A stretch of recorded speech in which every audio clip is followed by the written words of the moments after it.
എല്ലാവർക്കും നമസ്കാരം. നിങ്ങൾ അമിതമായ ഉത്കണ്ഠ ഉള്ള വ്യക്തിയാണോ? എങ്കിൽ തുടർന്ന് കേൾക്കുക. ഒരു പെൺകുട്ടി ലിഫ്റ്റിൽ കയറുന്നതിനെക്കുറിച്ച് ചിന്തിക്കുമ്പോഴൊക്കെ എപ്പോഴും അവളുടെ ഹൃദയമിടിക്കുന്നു, കൈപ്പത്തികൾ വിയർക്കുന്നു. ഉത്കണ്ഠ അവളെ എപ്പോഴും പിന്നോട്ട് വലിക്കുന്നു. ഒരു ദിവസം 10ാം നിലയിൽ അവൾക്ക് ഒരു പ്രധാന മീറ്റിംഗ് ഉണ്ടായിരുന്നു. പടികൾ അനന്തമായി കാണപ്പെട്ടു.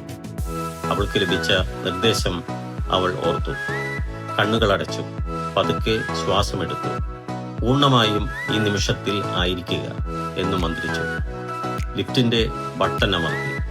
വാതിലുകൾ അടയുമ്പോൾ അവളുടെ ഹൃദയം ഇടിക്കുന്നുണ്ടായിരുന്നു. പക്ഷേ അവൾ ശ്വാസത്തിൽ ശ്രദ്ധ കേന്ദ്രീകരിച്ചു. ശ്വസിക്കുക, ശ്വാസം വിടുക. നിമിഷങ്ങൾക്ക് ശേഷം വാതിലുകൾ തുറന്നു. അവൾ അത് ചെയ്തു. ആശ്വാസവും അഭിമാനവും ഭയത്തെ മാറ്റി.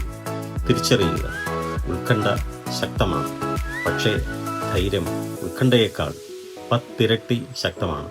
മുന്നോട്ടുള്ള ഓരോ ചെറിയ ചുവടും ഒരു വിജയമാണ്. എല്ലാവർക്കും നല്ല നിമിഷങ്ങൾ നേരുന്നു. I am Jean Pascal, signing off.